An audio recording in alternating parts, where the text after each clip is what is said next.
Uncover hidden truths behind massive vintage toy collections. Welcome inside Lady Pop Hunter's vibrant retro universe.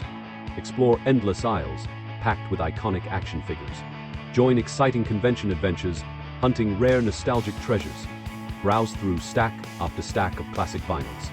Witness legendary pop culture vehicles like Mystery Machine. Reflect on personal collecting confessions, shaping this vibrant pop journey. Experience vintage toys and timeless music with Lady Pop Hunter. Hit that subscribe button and join our passionate collector family.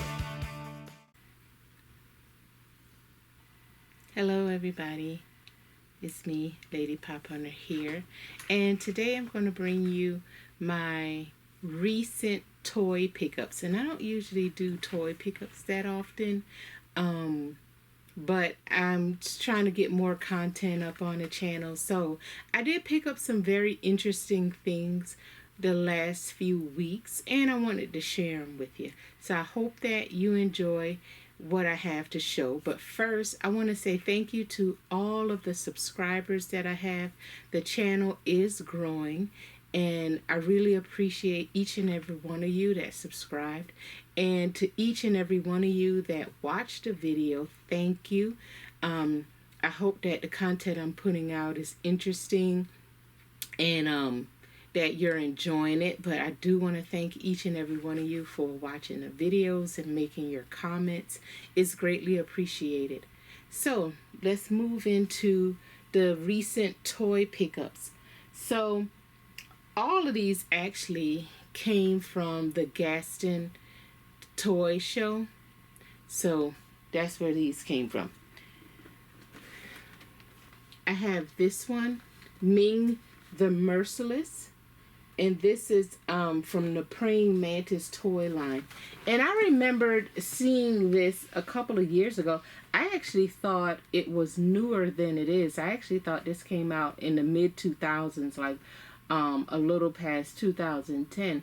But it's actually 1999. And I've been wanting, not the whole set, but I've been wanting this for a while. And you can see Ming in there. And of course, Ming is a Flash Gordon villain. And I saw the Flash Gordon from the 70s, the animated. And that is a very good show. If you've never seen it, it is on Tubi. The line came out with, let's see, 2, 4, 6, 7 figures. And I only wanted Ming and Flash Gordon.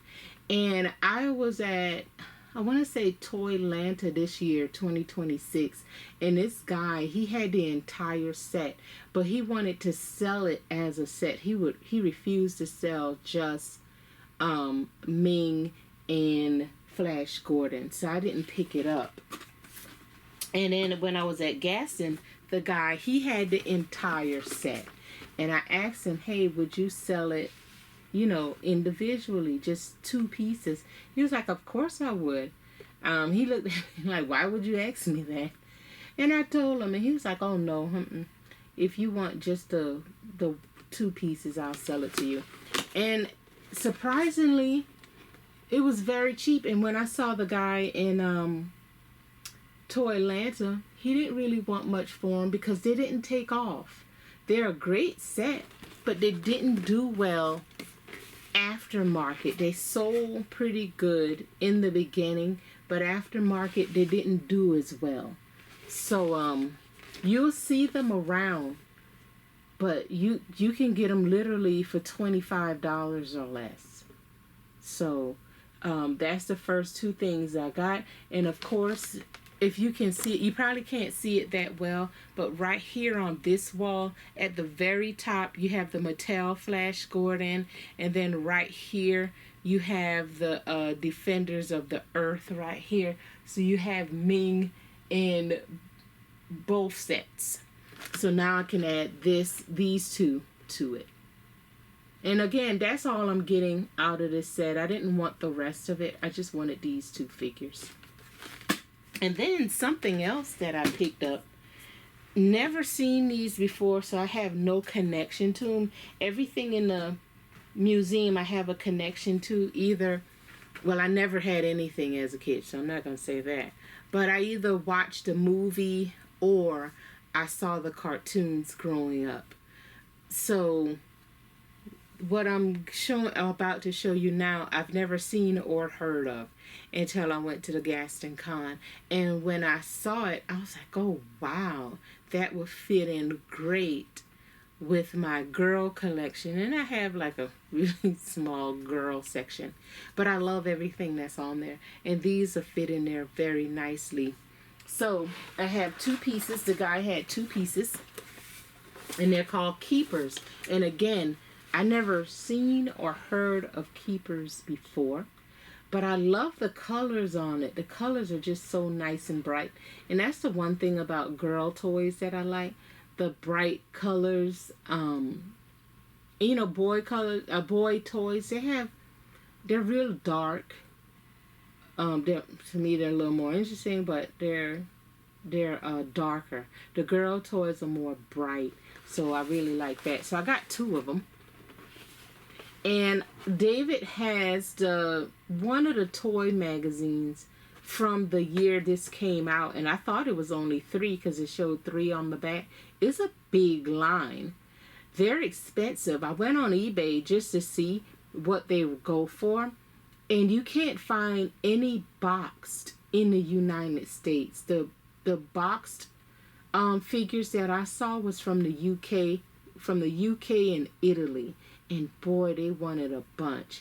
Now in the US, you can find the loose ones all day, but if you've been watching the channel for a while, you know I don't really collect loose figures, so that was not up my alley. So, and then I have one more of them, and this box is torn, but it's okay. It has a little tear right here. But what Keepers are, you have these various animals, and they have the shell on the back, and it's a little key. Let me show you on the back. It's a little key that you put in the back, and it opens it up, and you can hide things in there. And these came out in 1988. And I just thought they were just the cutest little thing. They all come with this little imp-like thing. Each one of them got their own, and he's like the keeper of the secrets, I guess. But I got that, and I got one more thing to show you. And if you've been watching the channel for a while, you would see this already, because it's a Masters of the Universe figure, and I actually did a Masters of the Universe journey, which I have not done in a long time, but I did one because I actually picked up a grail item of mine, which is King Randor.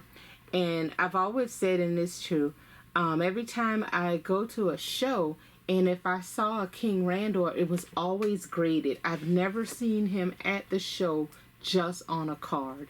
So at the Gaston Con, somebody had Scareglow and King Randor on the card.